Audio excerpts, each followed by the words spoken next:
tarehe 24 mwezi wa 3 2026 tuweze kuungana pamoja.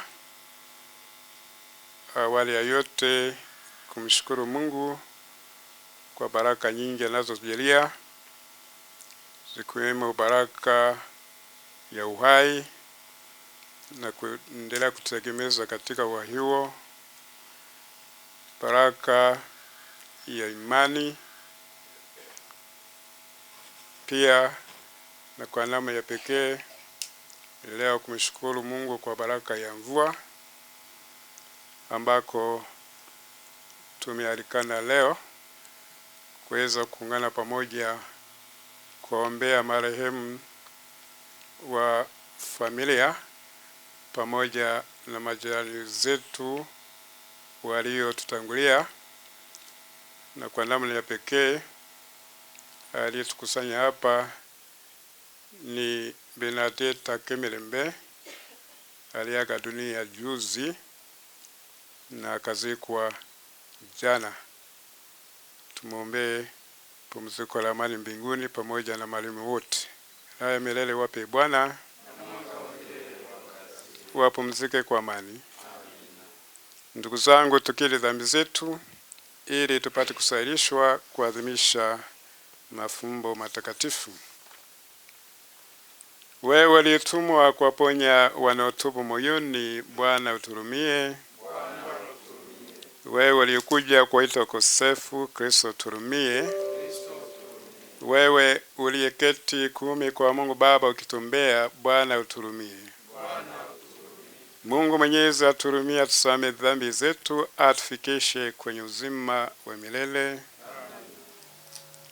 Tuombe. Mungu, ulimfanya mwana pekee afike mbinguni baada ya kushinda mauti.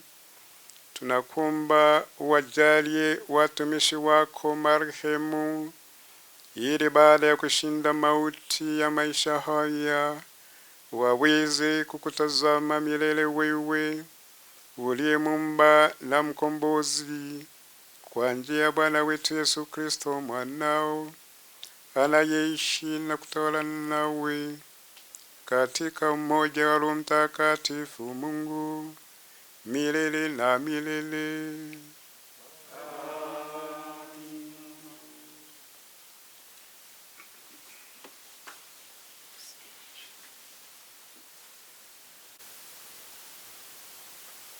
Somo la kitabu cha Nabii Yoshua bin Sila, sura ya 44 aya ya 1 hadi ya 15. Sasa na tuwasifu watu mashuhuri, wazee wetu na vizazi vilivyopita.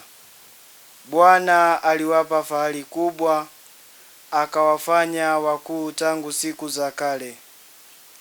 Walikuwako wale waliotawala falme zao, watu mashuhuri kwa nguvu zao, washauri waliojaa busara, watangazaji wa unabii.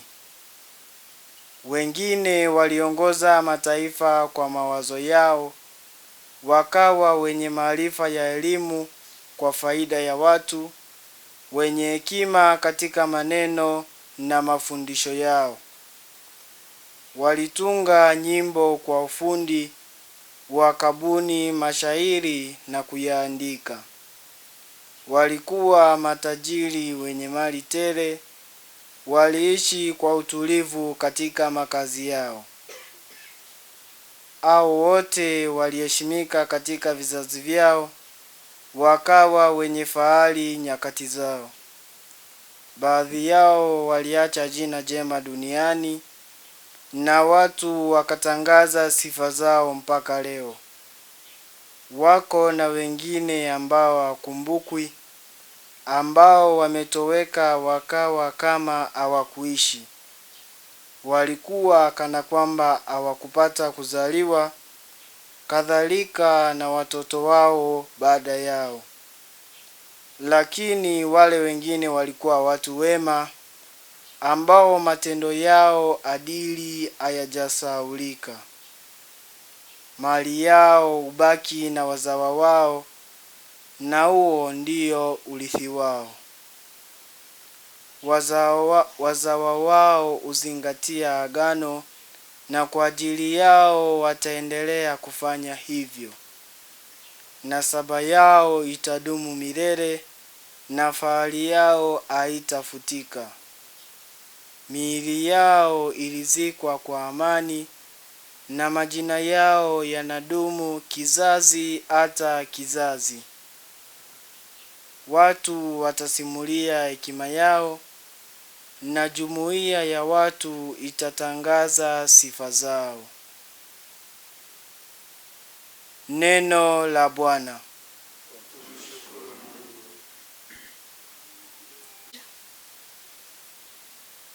Je, maisha yenu katika Kristo yanawapeni nguvu? Je, upendo wake unawafarijini? Je, mnao umoja na Roho Mtakatifu na kuoneana huruma na kusikitiana ninyi kwa ninyi? Basi kamilisheni furaha yangu kwa kuwa na fikira moja, upendo mmoja, moyo mmoja na nia moja. Msifanye chochote kwa moyo wa fitina au kwa majivuno ya bure. Muwe na unyenyekevu ninyi kwa ninyi, na kila mmoja amwone mwenzake kuwa bora kuliko yeye mwenyewe. Pasiwe na mtu anayetafuta faida yake mwenyewe, bali faida ya mwenzake. Muwe na msimamo ule ule aliokuwa nao Kristo Yesu. Yeye kwa asili alikuwa daima Mungu, lakini akufikiri kwamba kule kuwa sawa na Mungu ni kitu cha kung'ang'ania kwa nguvu, bali kwa hiari yake mwenyewe aliachilia hayo yote, akajitwalia hali ya mtumishi, akawa sawa na wanadamu, akaonekana kama mwanadamu. Alijinyenyekeza na kutii mpaka kufa, hata kufa msalabani. Kwa sababu hiyo, Mungu alimkweza juu kabisa, akampa jina lililo kuu zaidi kuliko majina yote, ili kwa heshima ya jina la Yesu viumbe vyote vipige magoti mbele yake, na kila mtu akiri kwamba Yesu Kristo ni Bwana, kwa utukufu wa Mungu Baba. Neno la Bwana.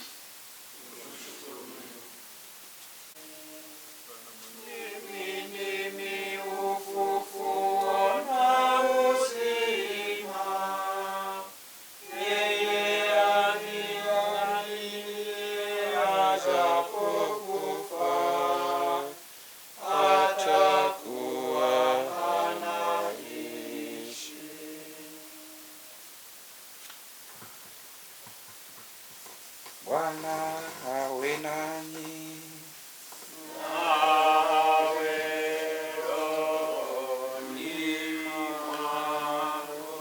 Somo la Injili takatifu ilivyoandikwa na Luka.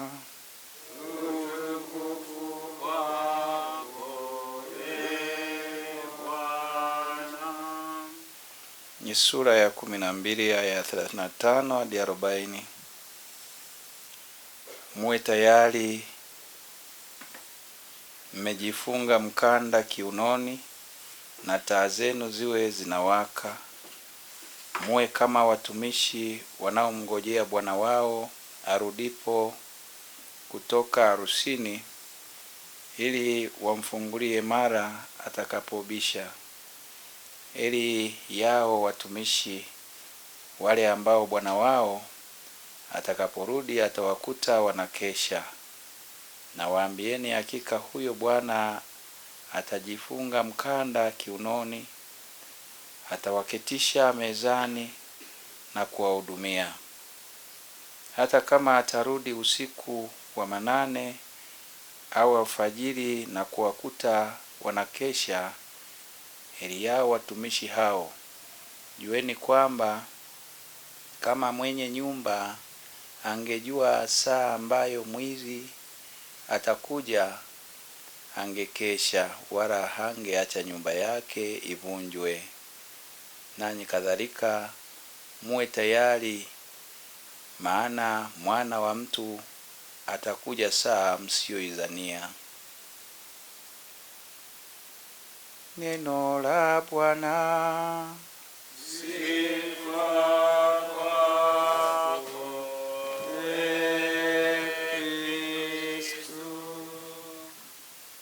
Kristo. Mungu ni mwema. Tumekusanyika hapa ili kufanya tendo moja jema la ukarimu. Maandiko matakatifu husema, na yanukuu, wape maskini kwa ukarimu, ili Mungu akupe baraka zake kikamilifu. Ukarimu wako uwe kwa watu wote, wala usiwanyime ukarimu hata marehemu. Mwisho wa kunukuu kutoka kitabu cha Sira sura ya 7 aya 32 hadi 33. Mtu anaweza kujiuliza, marehemu utampaje ukarimu? Kwa maskini unayemwona naweza kumpa ukarimu, na pengine akakushukuru. Lakini marehemu utampaje ukarimu? Ukarimu wetu kwa marehemu ni kwa njia mbalimbali. Walau nitataja njia 3 za kuwapa ukarimu marehemu. Mosi, tunaalikwa tuwape marehemu wetu ukarimu wa matendo yetu mema au tabia zetu njema. Ndio ukarimu wa kwanza huo kwa marehemu. Matendo mema yameorodheshwa katika Injili ya Mathayo sura ya 25 mintarafu hukumu ya mwisho. Na katekisimu ya Kanisa Katoliki inagawanya matendo mema katika makundi mawili. Kuna matendo ya huruma 7 kwa mwili, kuna matendo ya huruma 7 kwa roho. Pili, ukarimu wetu ni kwa njia ya sala. Sala ziko mbalimbali za kuombea marehemu. Kuna sala ya rozari, matendo ya uchungu na matendo ya utukufu. Na sala nyinginezo ambazo tunasali katika rozari kila baada ya tendo. Ndio maana tunaimba tukisema, nawe ukuchura okumuchura luna tikurokora muntu omuna kuzomuliro. ebikolwa byanyu ebirungi n'enshara zanyu nibyo byonka biritujuna okulya bwangu mwigulu. Tafsiri yake, yani kuomboleza kwetu hakumwokoi mtu yeyote toka taabu za jehanamu. Matendo yetu mema na sala peke yake ndivyo vitatusaidia kwenda upesi kupata tuzo mbinguni. 3, ukarimu wetu kwa marehemu ni kwa njia ya misa. Nashukuru kuja kuhudhuria hii misa, tuweze kuwapa marehemu wetu ukarimu huo. Mara nyingi wakati mwingine tunatoa nia za misa za kuombea marehemu na tunazihudhuria, tunazishiriki. Huo ni ukarimu mkubwa kwa marehemu wetu. Ndio maana tunaimba ukafirwa abawe bakagenda gyomumisa niyora bashanga niyo bali omumaisho ga Yesu barinzile katwija kubashabira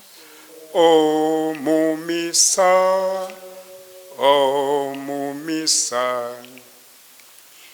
Yani tafsiri yake, ulifiwa, wapendwa wako wakaenda, nenda usali misa, huko ndiko utakako wakuta wakiwa mbele ya uso wa Yesu, wametusubiri twende kuombea katika misa.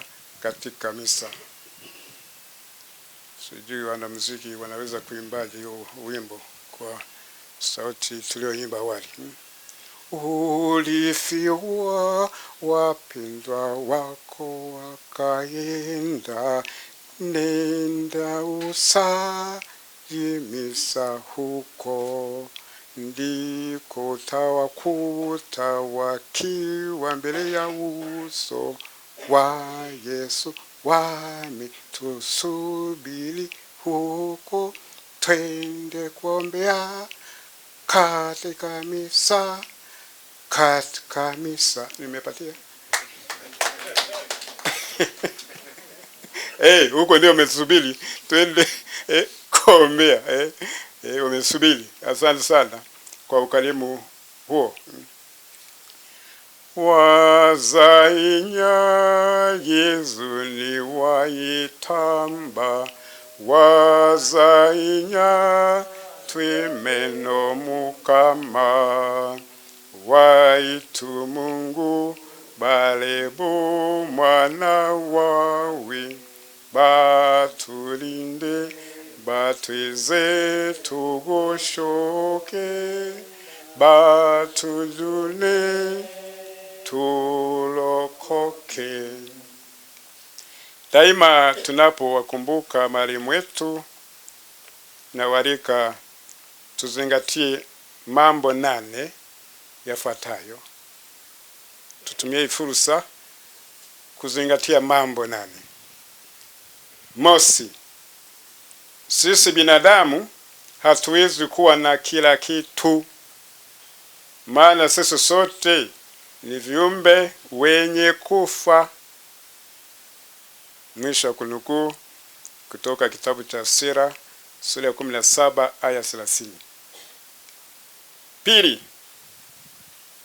uchi nilikuja duniani, uchi nitaondoka duniani. Mungu amenipa, Mungu amechukua, jina lake litukuzwe. Mwisho kunukuu kutoka kitabu cha Ayubu sura ya 1 aya 21. Na ndio mtafiti mmoja alisema kwamba sanda hazina mifuko ya kibwindoni. Sijui nani alishaona sanda ina mfuko imetunzwa pesa huko na dhahabu. Ninyi sio mnazika?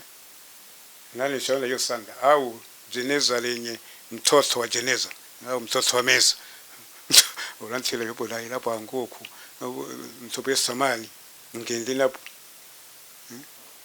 Ulikuja uchi utarudi uchi. 3, mtu ni mtoto tu wa mwanamke, huishi siku chache tena zilizojaa taabu. Huchanua kama ua kisha unyauka. Hukimbia kama kivuli na kutoweka. Mwisho wa kunukuu kutoka kitabu cha Ayubu sura ya 14 aya ya 1 hadi ya 2. Ujione wewe ni kama ua. Ndio maana katika misa nimeanza nikiwalika tumshukuru Mungu kwa zawadi ya uhai na anaoendelea kutegemeza katika uhai huo. 4, katika matendo yako yote kumbuka mwisho wako, nawe hutatenda dhambi kamwe. Mwisho wa kunukuu kutoka kitabu cha Sira sura ya 7 aya 36. Kumbuka mwisho wako. Yesu alisema hatujui siku wala saa. Kwa hiyo kaa chonjo, kaa umejiandaa, maana hatujui tutakufa lini. 5, ulipe hadhi jina lako, kwani itakubakia unavyoishi. Je, jina lako unalipa heshima, unalipa hadhi? Kwani itakubakia, litadumu kuliko hazina 1000 za dhahabu. Mwisho kunukuu kutoka kitabu cha Sira sura 41 aya 12. 6, tunapowakumbuka marehemu tukumbuke kwamba sisi ni marehemu watarajiwa. Marehemu watarajiwa. Napotembea bado tuko ni wagombea. Tunaweza kusema sisi ni wagombea wa kifo. Marehemu watarajiwa. Sasa tunagombea kaburi. Ndio maana maandiko matakatifu yanatuambia na yanukuu, usiruhusu moyo wako kutawaliwa na huzuni. Ifukuze huzuni ukifikiria mwisho wako. Usisahau kwamba hakuna kurudi nyuma.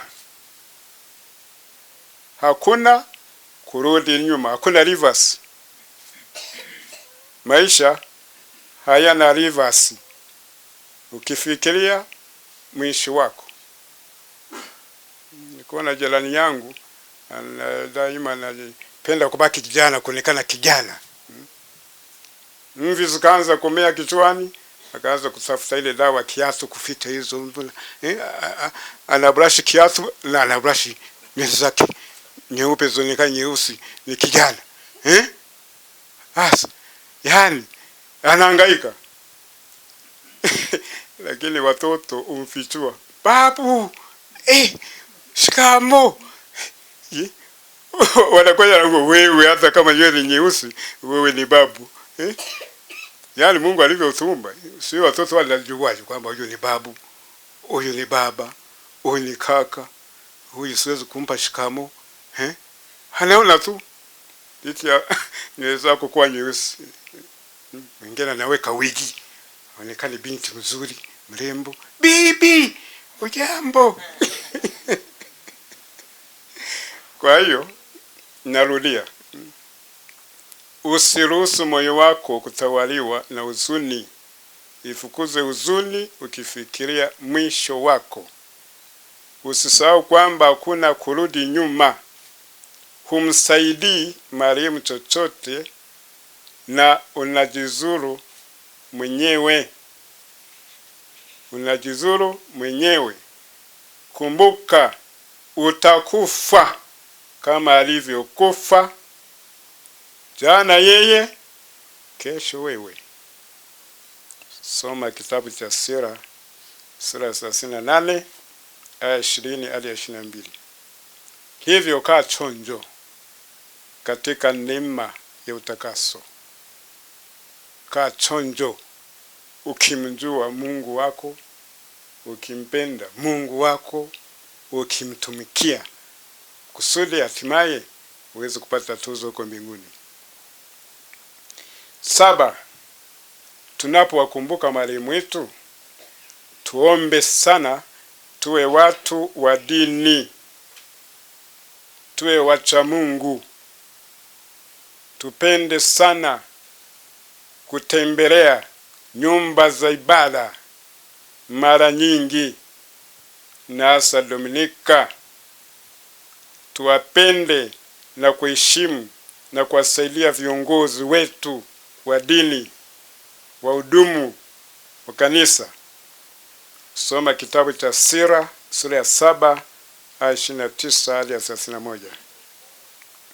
Na maandiko matakatifu yanasema, na yanukuu, kweli dini humfanya mtu awe tajiri sana ikiwa natosheka na vitu alivyo navyo, maana tukuleta kitu chochote hapa duniani wala hatutachukua chochote.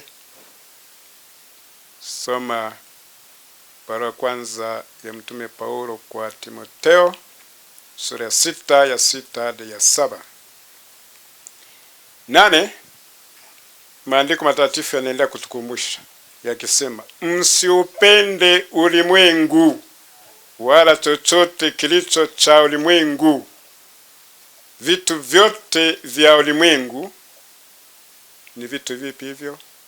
Tamaa mbaya za kimwili, vitu wanavyoviona watu na kuvitamani, majivuno yasababishwayo na mali.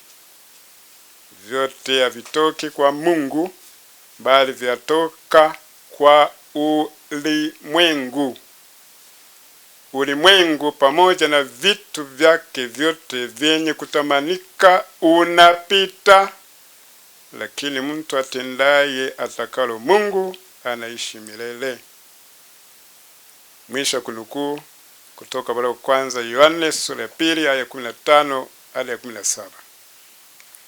Tuzingatie hayo mambo 8 yaweze kutuwezesha tukasafiri salama na hatimaye tukahitimisha safari yetu hapa duniani kwa heshima, na baadaye tuweze kupokelewa huko mbinguni na malaika. Kristo, Mungu ni mwema.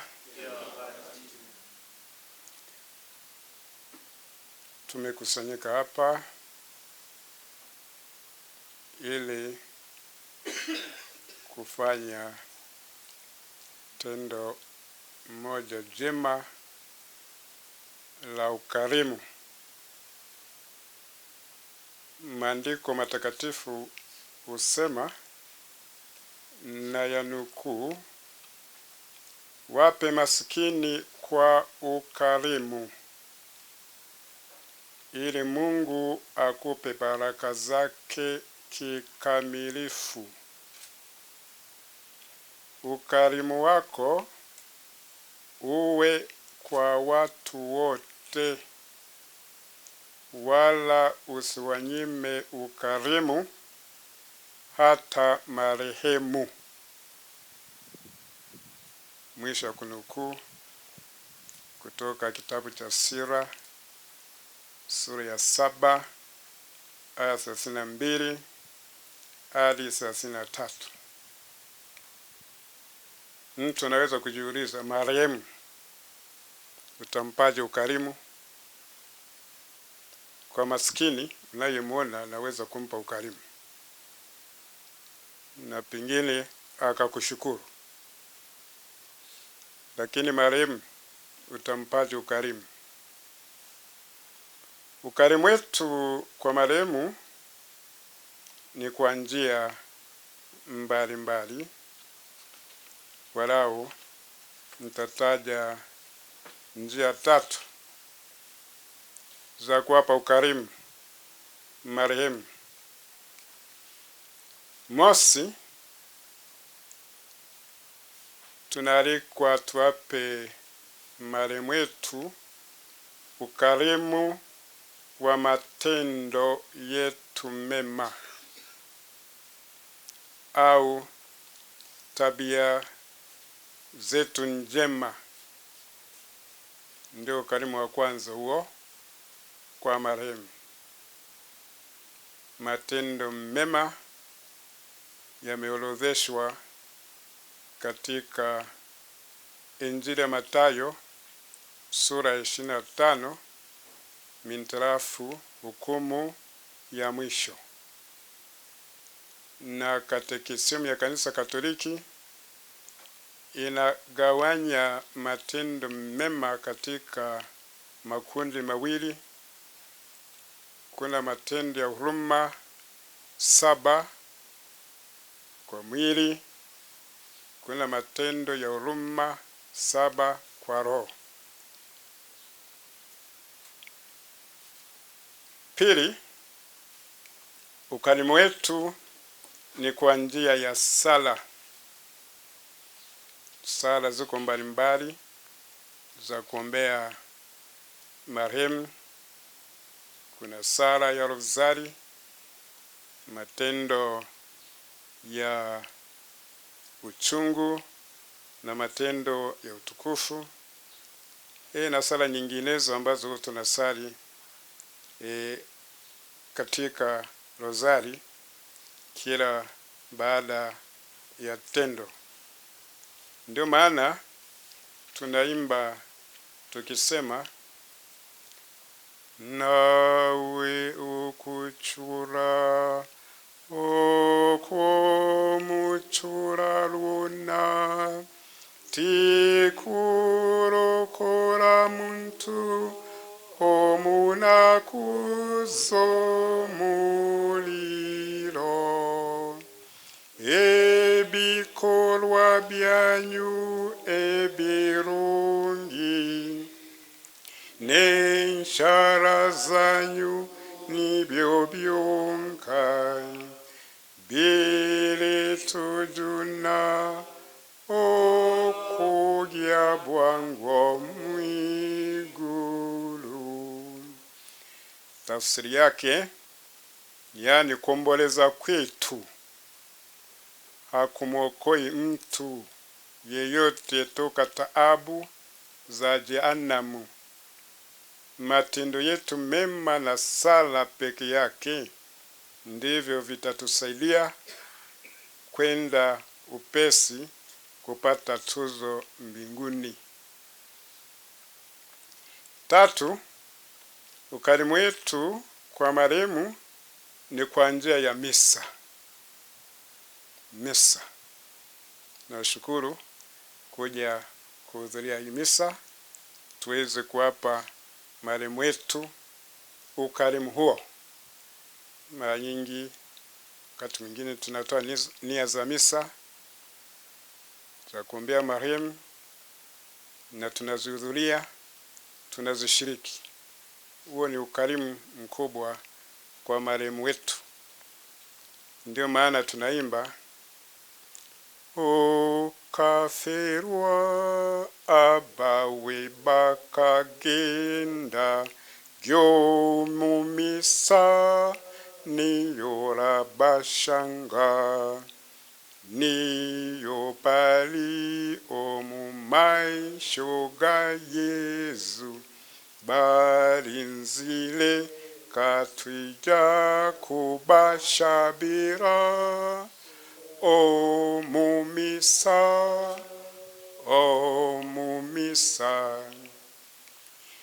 Yani tafsiri yake, ulifiwa, wapendwa wako wakaenda, nenda usali misa, huko ndiko utakako wakuta wakiwa mbele ya uso wa Yesu, wametusubiri twende kuombea katika misa.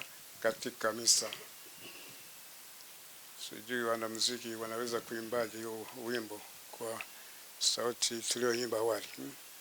Ulifiwa wapendwa wako wakaenda, nenda usali misa huko, ndiko utawakuta wakiwa mbele ya uso wa Yesu, wametusubiri huko, twende kuombea katika misa.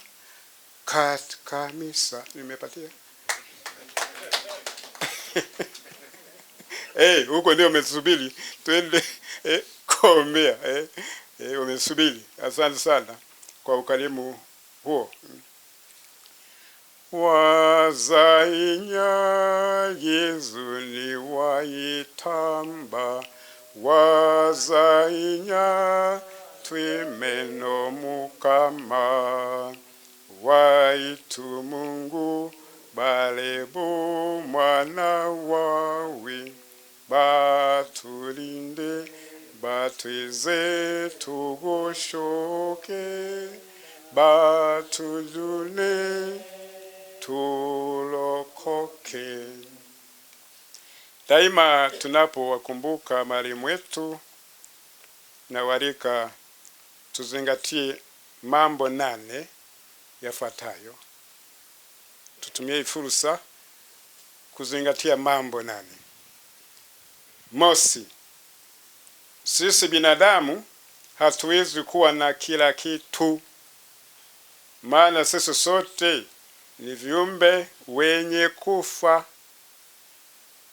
Mwisho kunukuu kutoka kitabu cha Sira sura ya 17 aya 30. Pili, uchi nilikuja duniani, uchi nitaondoka duniani. Mungu amenipa, Mungu amechukua, jina lake litukuzwe. Mwisho kunukuu kutoka kitabu cha Ayubu sura ya 1 aya 21. Na ndio mtafiti mmoja alisema kwamba sanda hazina mifuko ya kibwindoni. Sijui nani alishaona sanda ina mfuko, imetunzwa pesa huko na dhahabu. Ninyi sio mlazika? Nani alishaona hiyo sanda? Au jeneza lenye mtoto wa jeneza au mtoto wa meza. Ulantile yupo na ilapo anguku mtope samani ngende hapo. Ulikuja uchi, utarudi uchi. Tatu, mtu ni mtoto tu wa mwanamke, huishi siku chache, tena zilizojaa taabu. Uchanua kama ua, kisha unyauka. Ukimbia kama kivuli na kutoweka. Mwisho wa kunukuu kutoka kitabu cha Ayubu sura ya 14 aya 1 hadi 2. Ujione wewe ni kama ua. Ndio maana katika misa nimeanza nikiwalika tumshukuru Mungu kwa zawadi ya uhai, na anaoendelea kutegemeza katika uhai huo. 4, katika matendo yako yote kumbuka mwisho wako, nawe hutatenda dhambi kamwe. Mwisho wa kunukuu kutoka kitabu cha Sira sura ya 7 aya 36. Kumbuka mwisho wako. Yesu alisema hatujui siku wala saa. Kwa hiyo kaa chonjo, kaa umejiandaa, maana hatujui tutakufa lini. 5, ulipe hadhi jina lako, kwani itakubakia unavyoishi. Je, jina lako unalipa heshima, unalipa hadhi? Kwani itakubakia, litadumu kuliko hazina 1000 za dhahabu. Mwisho kunukuu kutoka kitabu cha Sira sura 41 aya 12. 6, tunapowakumbuka marehemu, tukumbuke kwamba sisi ni marehemu watarajiwa. Marehemu watarajiwa. Napotembea bado tuko ni wagombea. Tunaweza kusema sisi ni wagombea wa kifo. Marehemu watarajiwa. Sasa tunagombea kaburi. Ndio maana maandiko matakatifu yanatuambia na yanukuu, usiruhusu moyo wako kutawaliwa na huzuni. Ifukuze huzuni ukifikiria mwisho wako. Usisahau kwamba hakuna kurudi nyuma. Hakuna kurudi nyuma. Hakuna reverse. Maisha hayana reverse. Ukifikiria mwisho wako. Niko na jirani yangu daima anapenda kubaki kijana, kuonekana kijana. Mvi zikaanza kumea kichwani, akaanza kutafuta ile dawa kiatu kuficha hizo. Anabrush kiatu na anabrush nywele zake nyeupe zionekane nyeusi, ni kijana. Yani anahangaika. Lakini watoto umfichua, babu, shikamo. Wanakwenda na wewe, hata kama nywele nyeusi, wewe ni babu. Yani Mungu alivyotumba, sio watoto wanajuaje kwamba huyu ni babu, huyu ni baba, huyu ni kaka, huyu siwezi kumpa shikamo. Anaona tu eti nywele zako kwa nyeusi. Mwingine anaweka wigi, aonekane binti mzuri, mrembo. Bibi, ujambo? Kwa hiyo narudia, usiruhusu moyo wako kutawaliwa na huzuni. Ifukuze huzuni ukifikiria mwisho wako. Usisahau kwamba hakuna kurudi nyuma. Humsaidii marehemu chochote na unajizuru mwenyewe. Unajizuru mwenyewe. Kumbuka utakufa kama alivyokufa jana yeye, kesho wewe. Soma kitabu cha Sira sura 38 aya 20 hadi 22. Hivyo kaa chonjo katika neema ya utakaso. Kaa chonjo ukimjua Mungu wako, ukimpenda Mungu wako, ukimtumikia, kusudi hatimaye uweze kupata tuzo huko mbinguni. 7. Tunapowakumbuka marehemu wetu, tuombe sana, tuwe watu wa dini, tuwe wacha Mungu. Tupende sana kutembelea nyumba za ibada mara nyingi, na hasa Dominika.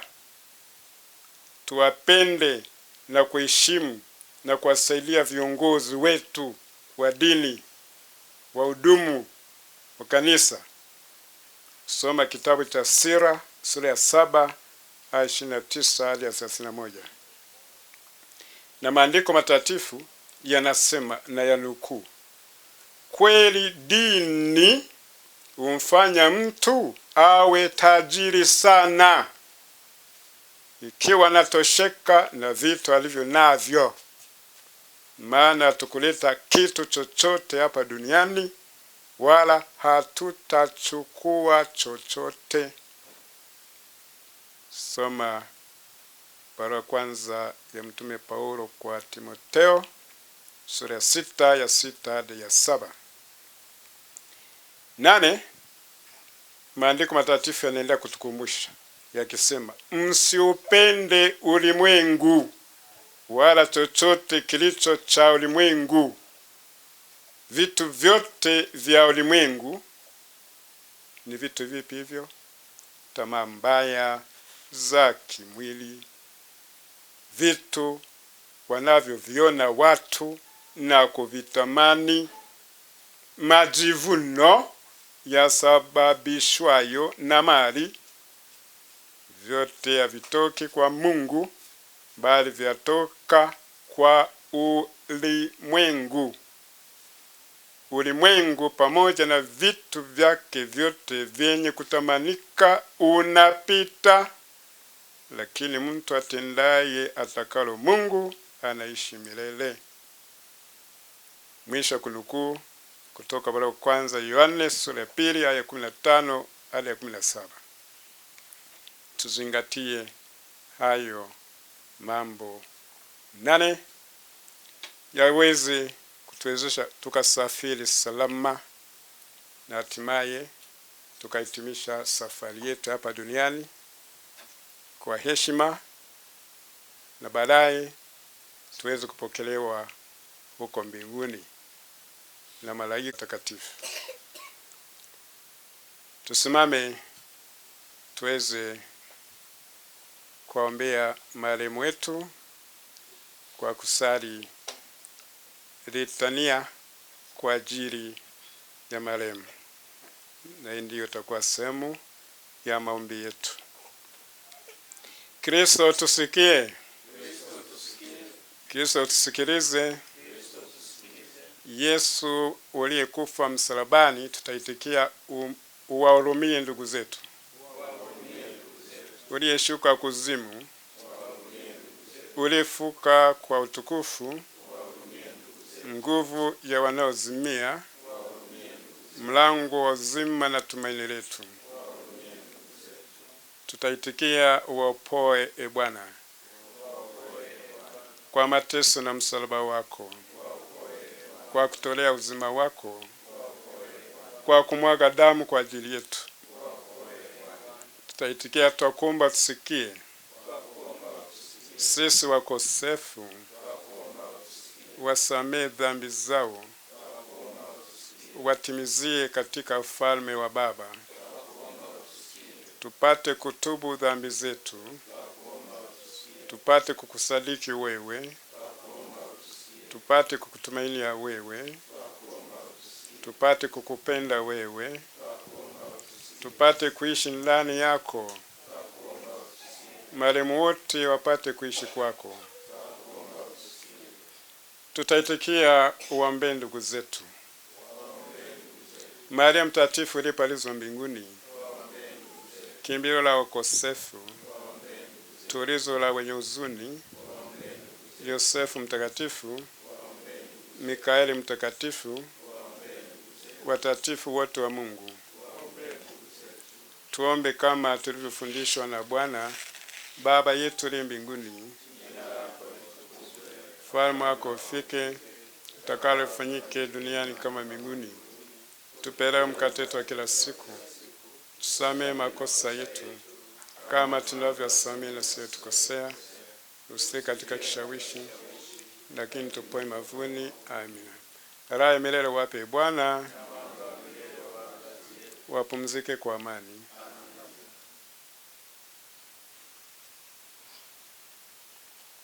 Bariki kwa Mungu Baba Mwenyezi,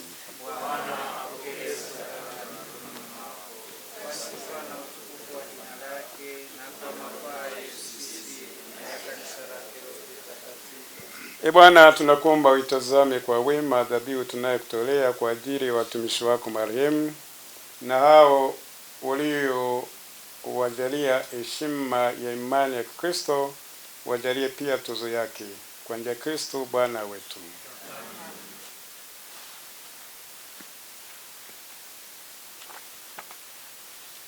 Bwana awe nanyi. Inueni mioyo, tumshukuru Bwana Mungu wetu. Kweli ni vyema na haki, tendo la kufana la kuleta wokovu. Tukushukuru wewe daima na popote, Bwana Baba aliye mtakatifu, Mungu mwenyezi wa milele. Ingawa tunastahili kufa, lakini unaturumia kwa neema yako, kwamba tukiisha kuangamizwa na mauti kwa sababu ya dhambi, tunakombolewa kwa njia ya ushindi wa Kristo na kuitwa tena pamoja naye kwenye uzima. Kwa hiyo sisi pamoja na nguvu za mbinguni Tunakutukuza daima hapa duniani, tukisifu bila mwisho adhama yako kwa sauti kuu. Mtakatifu, Bwana Mungu wa majeshi, mbingu na dunia zimejaa utukufu wako. Hosana juu mbinguni. Mbarikiwa anakuja kwa Bwana. Bwana kweli mtakatifu na chemchemi ya takatifu wote, tunakuomba vitakatifu vipaji hivi kwa nguvu ya Roho wako, ili viwe kwetu mwili na damu ya Bwana wetu Yesu Kristo. Yeye alipotolewa na kuingia kwa hiari katika mateso yake, alitoa mkate, akashukuru, akamega, na akawapa wafuasi wake akisema, twaini mle nyote, huu ndio mwili wangu utakaotolewa kwa ajili yenu.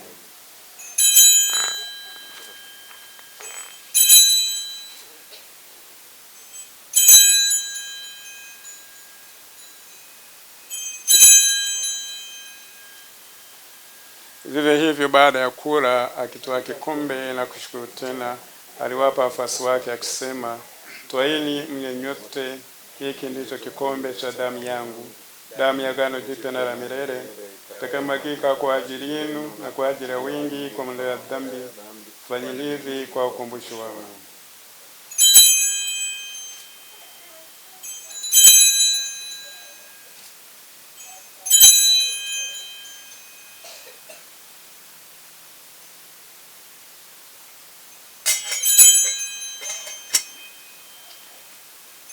Fumbo la imani. Ee Bwana, tunatangaza kifo chako na kutukuza ufufuo wako mpaka utakapokuja. Kwa hiyo Ee Bwana, tunapoadhimisha ukumbusho wa kifo na ufufuo wake Mwanao, tunakutolea mkate uzima na kikombe cha wokovu. Tunakushukuru kwa kuwa umetusaisha kusimama mbele yako na kutumikia. Pia tunakusihi kwa nyenyekevu, ili kwa kushiriki mwili na damu ya Kristo tukusanye na Roho Mtakatifu tupate kuwa jamaa moja. Ee Bwana, ulikumbuke kanisa lako lililoenea popote duniani, ulikamilishe katika mapendo, pamoja na Baba Mtakatifu wetu Leo wa 14 na askofu wetu Jovitus Mwijage na wakerero wote.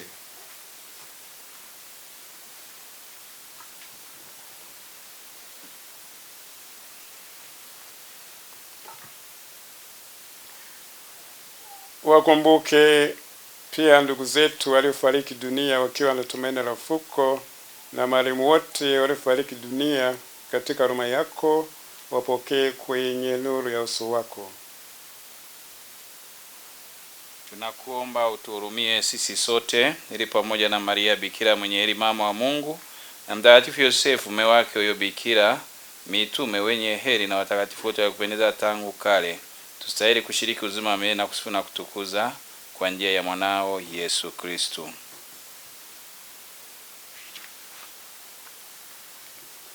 Kwa njia yake na pamoja naye na ndani yake, wewe Mungu Baba Mwenyezi, katika umoja wa Roho Mtakatifu, unapata heshima yote na utukufu milele na milele.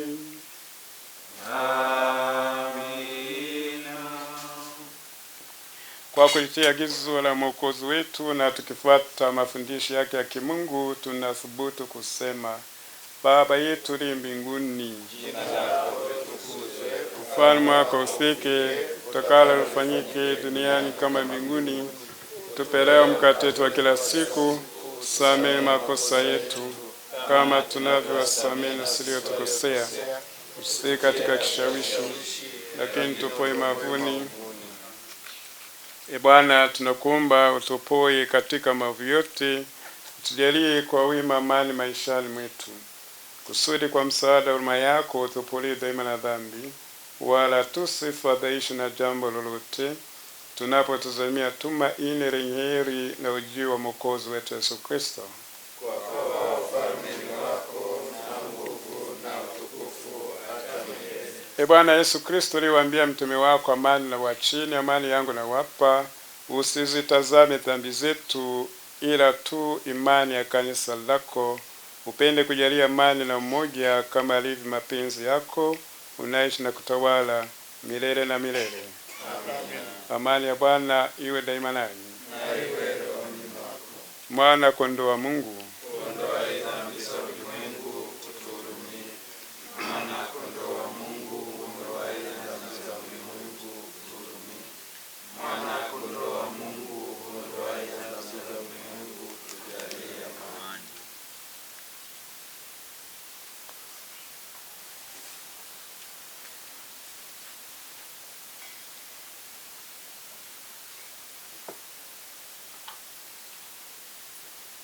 tazama mwana kondoo wa Mungu, tazama ondoa dhambi za ulimwengu.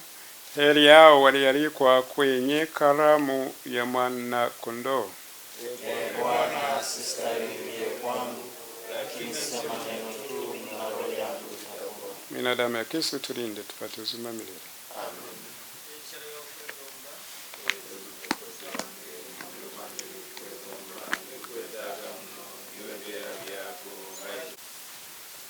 Tuombe. E Bwana, wazidishie watumishi wako marehemu huruma yako.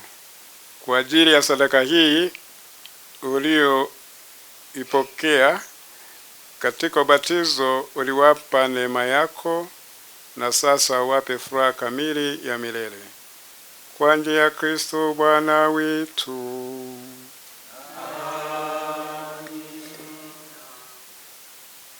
Bwana awe nanyi.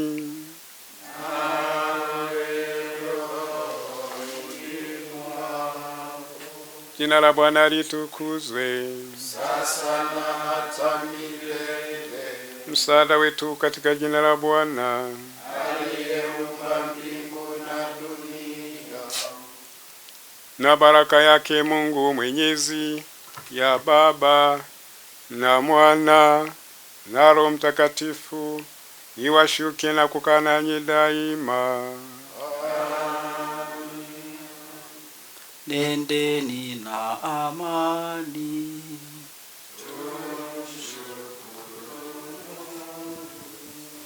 Bwana wa Mungu, tumsifu Yesu Kristo.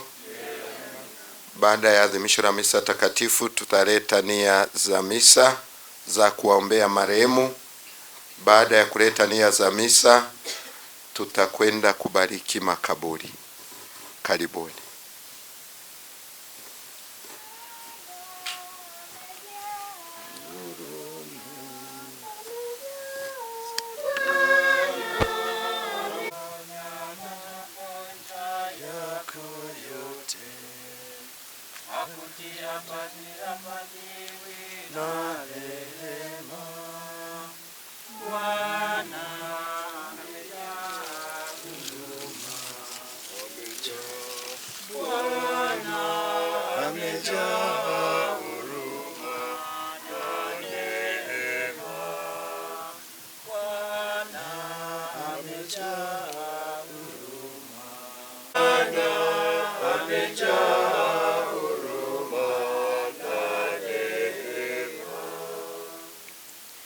Msaada wetu u katika jina la Bwana Aliyeumba mbingu na dunia.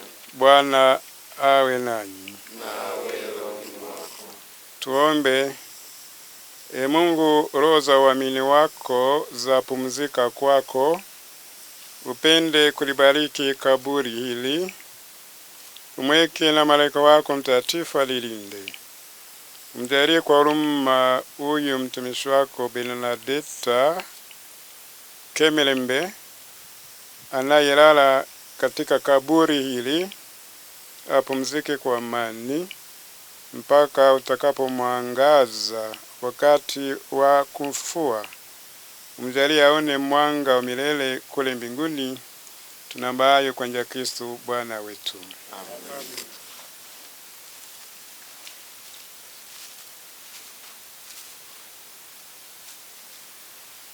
Baba yetu uliye mbinguni, ufalme wako ufike, utakalo lifanyike duniani kama mbinguni. Tupe leo mkate wetu wa kila siku. Samehe makosa yetu kama tunavyosamehe na sisi tukosea, usitutie katika kishawishi, lakini tupoe mavuni. Salamu Maria, Bwana nawe, mbarikiwa kuliko na wote, na Yesu mzao tumbo lako mbarikiwa. Maria mtakatifu mama Mungu, tuombee wakosefu sasa na saa kufa kwetu. Amina. Atukuzwe Baba na Mwana na Roho Mtakatifu, kama mwanzo na sasa na siku zote na milele. raha ya milele umpe Bwana, apumzike kwa amani. Amina. Tutahamia makaburi yale mengi.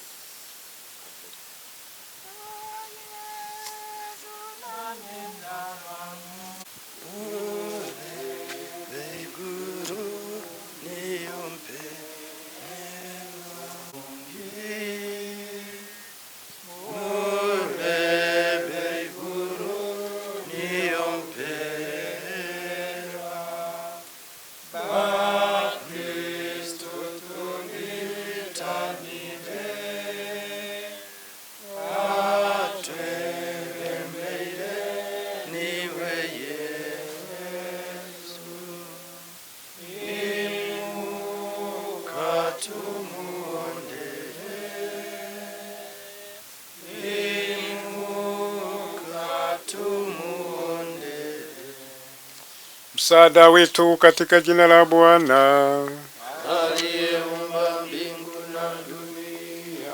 Bwana awe nanyi. Nawe rohoni mwako. Tuombe. Ee Mungu, roho za waamini wako zapumzika kwako, upende kuyabariki makaburi haya, umweke na malaika wako mtakatifu wayalinde. Uwajalie kwa huruma hawa watumishi wako wanaolala katika makaburi haya, wapumzike kwa amani mpaka utakapoangaza wakati wa kuwafufua. Wajalie waone mwanga wa milele kule mbinguni. Tunaomba hayo kwa njia ya Kristo Bwana wetu. Baba yetu uliye mbinguni, Jina lako litukuzwe, utakalo lifanyike duniani kama mbinguni. Tupe leo mkate. Maria Umejaa neema, Bwana yu nawe, umebarikiwa kuliko wanawake wote, Yesu mzao wa tumbo lako amebarikiwa.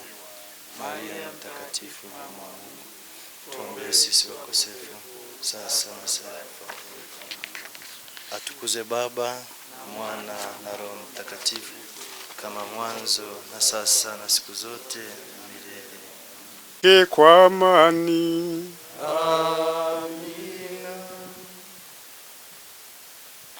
Karibishe neno la familia kutoka kwa mzee Semforiani Nkokerwa. Mheshimiwa Baba Askofu Almatius Vincent Rweyongeza, waheshimiwa mapadre, waheshimiwa masista, Mheshimiwa mwenyekiti wa kigango chetu cha Kabangoma, ndugu wa Kristo wenzetu, nipende kwanza awali yote kumshukuru Baba Askofu kwa mapenzi yake kufika siku hii ya leo na kutupatia ibada takatifu ya misa kwa kuombea ndugu zetu wa familia hii. Nadhani kila mmoja anajua kwamba tulimpoteza binti wa familia hii, na jana ndio tumefikia hatua ya kumweka katika nyumba yake ambaye anasubiria kupata uamuzi wa muumba wake, kama tulivyosikia katika mahubiri. Mungu aweze kumpokea. Ndugu zangu, nipende kuwashukuru sana ambao tumefika hapa, ingawa wengi hawakupata labda fursa ya kupika, kwa sababu taarifa ya kupika kwa askofu tumeipata kwa muda mfupi, na tumejaribu haya tuliyojaribu kuyakamilisha. Tunamshukuru Mungu kwa uwezo wake na Mama Bikira Maria kutuwezesha kupika hapa. Kazi kubwa iliyo mbele yetu ni kuwaombea ndugu zetu ambao wametangulia mbele ya haki. Kwa hiyo nipende tena kuwashukuru Baba Askofu na mapadri kwa leo hii. Najua na nyinyi mmeacha kazi zenu, na wengine walikuwa wameshatuambia wana shughuli nyingine za kuwahi, lakini ninachokiomba ni kwamba wale wote ambao wapo hapa, hata tutakaporudi kwenye kwa ambapo tulikuwa tumekaa, naomba msiondoke, kuna wengine ya kuongelea. Karibuni sana na asanteni sana kwa kusikiliza. Mungu ni mwema na kila wakati. Asanteni sana. Tukugonza mno waituiba Maria, linda bana bawe, linda linda bawe, linda linda bana bawe, alindo mukama ali mwana mtu kaitweli atalaita, linda bana bawe, linda linda bana bawe, linda linda. Asante sana mapadri. Asante sana. Asante sana.